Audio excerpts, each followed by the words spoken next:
¿Qué tal amigos? Bienvenidos Dr. J Fútbol and Fan. Bueno, pues sí, el Real Madrid no solo pagaría prima de fichaje a David Alaba, sino que también la tiene preparada para Kylian Mbappé. Vamos a por ello. Bueno, pues sí, efectivamente esta noticia surgía a raíz de la información de Carlos Carpio en Marca, en la que describía un poco la pinta que tenía el fichaje de Kylian Mbappé y descifraba y desmenuzaba lo que podrían ser los números. Y una de las cosas que, por ejemplo, llamaba mucho la atención era si en el caso de que el jugador francés finalmente no viniese este verano, sino que lo hiciera la temporada que viene, el Real Madrid, dice Carlos Carpio, afirma que tiene preparados 40 kilos en prima de fichaje para el jugador.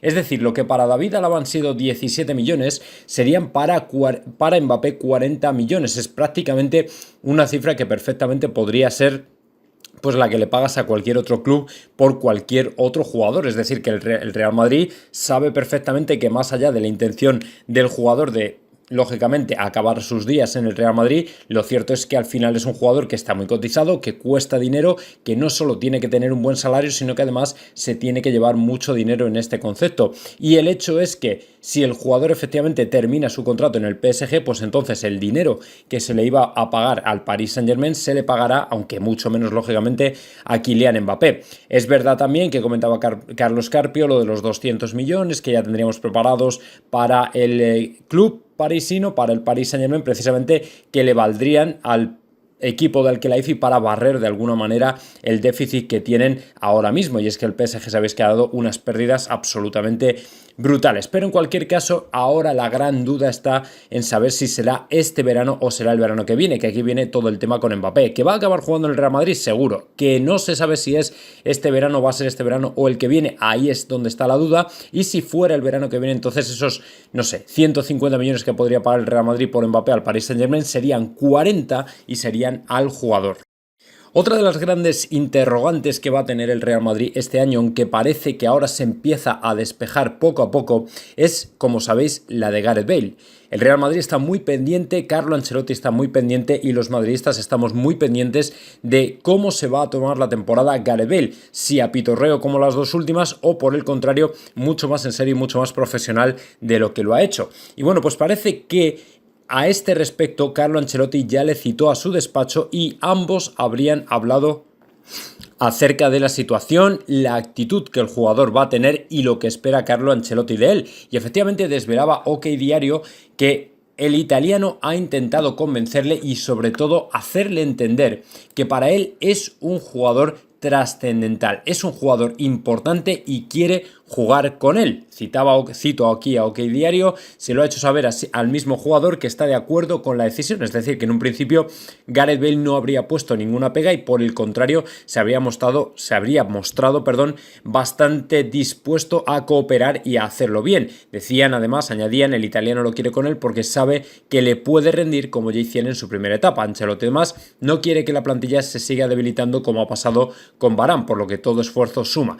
Efectivamente, esto es algo que vemos todos los madridistas, como el equipo, pues de una manera trágica, está languideciendo, puesto que se queda con jugadores con los que, en mi opinión, no debería quedarse y, sin embargo, ve como algunos de los mejores se marchan por diferentes motivos, por diferentes razones. Unos porque son jóvenes, sea el caso de Brahim, sea, por ejemplo, el caso de Kubo, que todavía no se sabe, pero pinta a que se va a marchar, y por el contrario pierde pues también a jugadores que lógicamente son de leyenda como Ramos, que lo de Ramos ya está más que comentado, y lo de Rafa Varane también. Y si encima se le marcha a Odegaard, pues ya ni os cuento. Así que lógicamente el madridismo está muy preocupado con esta situación y lo que quiere es que todo jugador que se quede, que por lo menos aporte lo que pueda.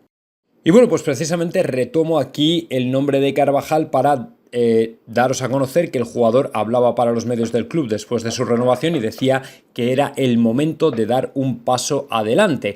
Obviamente el jugador se estaba refiriendo pues a su mala temporada a nivel de lesiones el año pasado y que de alguna manera no había contado pues todo lo que le hubiera gustado contar o todo lo importante que le hubiera gustado ser precisamente por el tema de lesiones, y quiere volver a ser importante para el equipo. Efectivamente ha habido mucha polvareda, muchos rollos con el tema de Carvajal, precisamente porque el Real Madrid le ha dado 3 años precisamente pues por a un jugador que a lo mejor no se lo merecía, o que nos hemos precipitado, o que no ha sido productivo, todo este tipo de cosas. Bueno, yo creo que el Real Madrid ha cumplido una política que no es la primera vez que lo hace. O sea, recordaros a todos que Gareth Bale efectivamente firmó por lo mismo, o sea, una ampliación de contrato incluso más larga, que vencía precisamente en 2022, lo hizo en 2016, cuando todavía le restaban 3 años de contrato.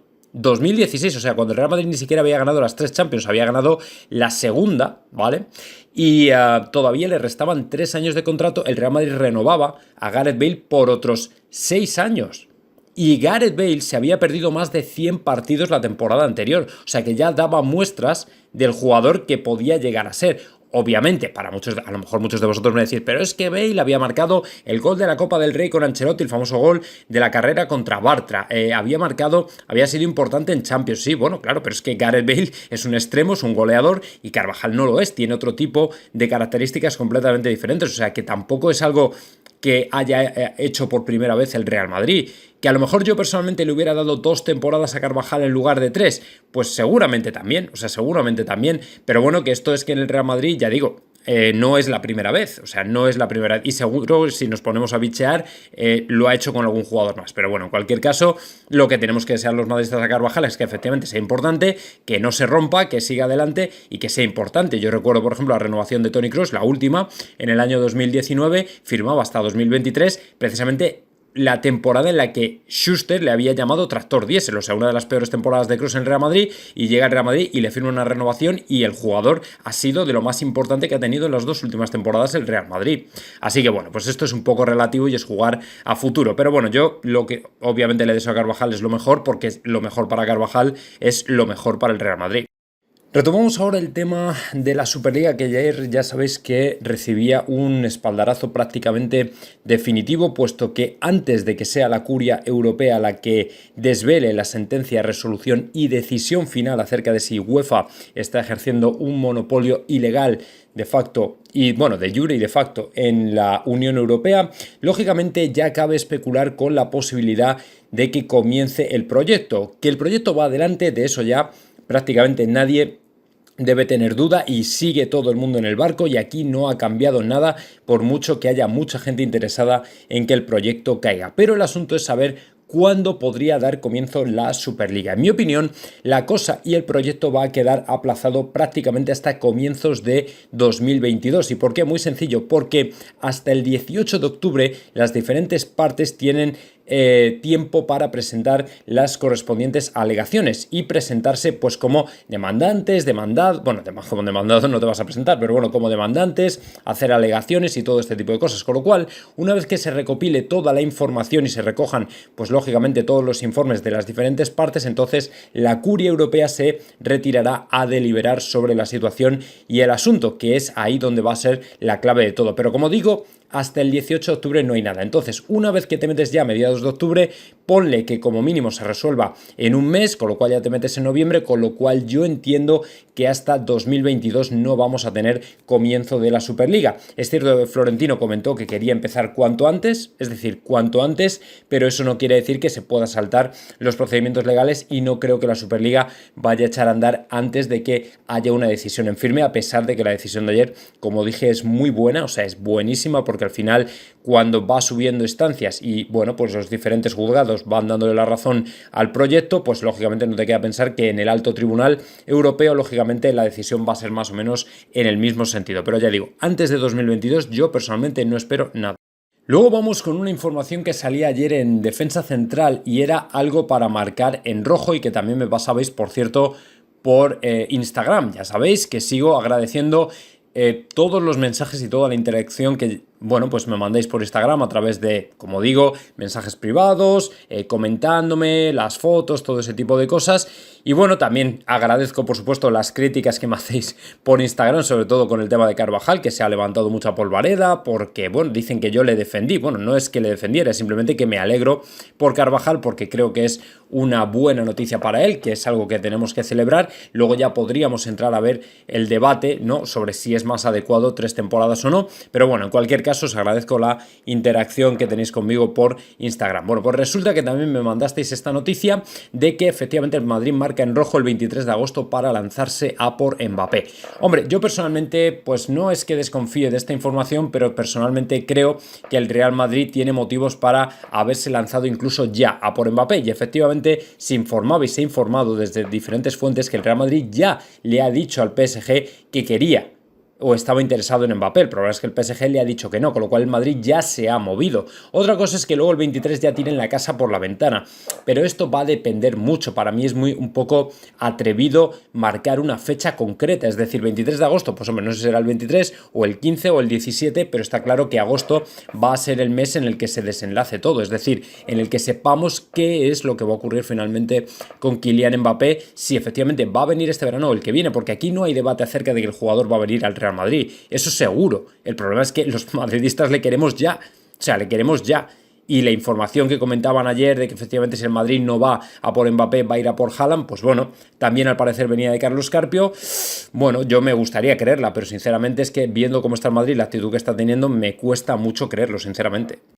En este sentido, y al hilo de todos los jugadores que se van y que se vienen de este baile de salidas y entradas, que son sorprendentes precisamente porque se van los que no deberían y se quedan los que no deberían, bueno, pues parece, se ha rumoreado, se ha comentado que Ødegaard está muy sorprendido por las informaciones que le colocan fuera del Real Madrid. Hombre, dejadme que os diga que no es el único, porque sinceramente desde el punto de vista del aficionado, que puedo ser yo perfectamente y muchos de vosotros, bueno, pues Sergio Quirante informó en redes sociales de que la intención de Ødegaard es quedarse en el Real Madrid, y el jugador dice no entiende por qué han filtrado precio de salida y equipo de destino cuando él no quiere abandonar la Casa Blanca. La verdad es que fue algo que salió de la noche a la mañana. Ya sabéis que podría ser perfectamente algún tipo de campaña de esta que quiere intoxicar en el Real Madrid y generar inestabilidad. Nos sorprendió muchísimo a todos, pero el problema es que luego se fue confirmando con informaciones de diferentes periodistas que iban comentando que efectivamente había caso Ødegaard y que además el Arsenal estaba monitoreando la situación, teniendo en cuenta que efectivamente el jugador podría estar pensando en marcharse. Lógicamente, además, el Arsenal, por lo visto, tiene 50 millones preparados sobre la mesa para ir a por él, y el Real Madrid estaría cerca de pedir ese tipo de precios si efectivamente el jugador se quiere marchar. Pero también es verdad que el Real Madrid y Ancelotti contaban con él. Otra cosa es que el jugador, bueno, pues diga, no, es que quiero salir porque no me adapto. Ahí ya es donde viene el problema y el Real Madrid tendría que ceder y seguramente dejarle marchar. Pero hombre, yo entiendo y espero y además deseo que el jugador se quede, porque es donde realmente tiene que estar en el Real Madrid, que es que está... O sea, si fuera otra posición todavía podría deciros que tiene que competir duro, porque tiene mucha competencia y mucha gente joven y mucha gente buena, pero Ødegaard se le ha visto siempre como el reemplazo de Luka Modric. Y Luka Modric, por la diferencia de edad que tiene con Ødegaard, evidentemente se retirará antes y se supone que Ødegaard tiene que tomar el relevo. Así que ojalá que sea así y que todo sea un rumor. Luego un detalle que no es un detalle sin importancia, pero que Varane soltaba ayer en la charla a la plantilla. Sabéis que justo el jugador, antes de marcharse a Manchester, pues se presentaba en Valdebebas para despedirse de todos los compañeros en un mensaje muy emotivo y en un detalle, por cierto, muy emotivo por parte de Rafa Varane. Y bueno, pues el jugador decía que ojalá podáis salir como yo, es decir, con la sensación de haberlo dado todo. Absolutamente todo. Y efectivamente yo creo que en esto no debería cabernos duda de que esa es la actitud, más allá de que te pudiera gustar Rafa Varane más o menos, o decir, bueno, obviamente para mí creo que es un top 5 de todos los centrales ahora mismo en el espectro europeo, eso no me quepa la menor duda. Otra cosa diferente es que después de sus errores frente al Manchester City, yo personalmente le viera como un poco un central un tanto timorato, es decir, no tan arrojado, que a veces es bueno también, dejadme que os diga, pero bueno, quizá no le veía totalmente como un heredero legítimo de la defensa del Real Madrid, con el carácter, el orgullo, o sea, ya no es una cuestión de números, era una cuestión más del carácter, de gallardía, de autoridad, de actitud, de mordiente, era más una cuestión de eso que otra cosa. Pero en cualquier caso el tipo ha salido como un auténtico grande del Real Madrid, y bueno, pues ayer, como digo, animaba a toda la plantilla, a todos los jugadores que hay, pues a que den den todo por el equipo, a que lo den todo por el Real Madrid, porque el día que seguramente se tengan que ir se van a sentir muy orgullosos de lo que han hecho, y eso es lo que le ha pasado a él y eso es lo que él quería compartir con todos los jugadores, y creo sinceramente que este es el mensaje que tienen que recibir especialmente los jugadores que recién comienzan en el equipo blanco su andadura. Obviamente el Real Madrid no es un club cualquiera, es un club muy grande, es un club muy importante, y en este sentido creo que todos tenemos que tener claro y en cuenta que en el Real Madrid, si estás, es porque lo tienes que dar absolutamente todo, es decir, no es una opción, y evidentemente ahora mismo y según están las cosas hay que dar el 300% por la camiseta, así que yo me alegro mucho de este mensaje desde luego de Rafa Varane.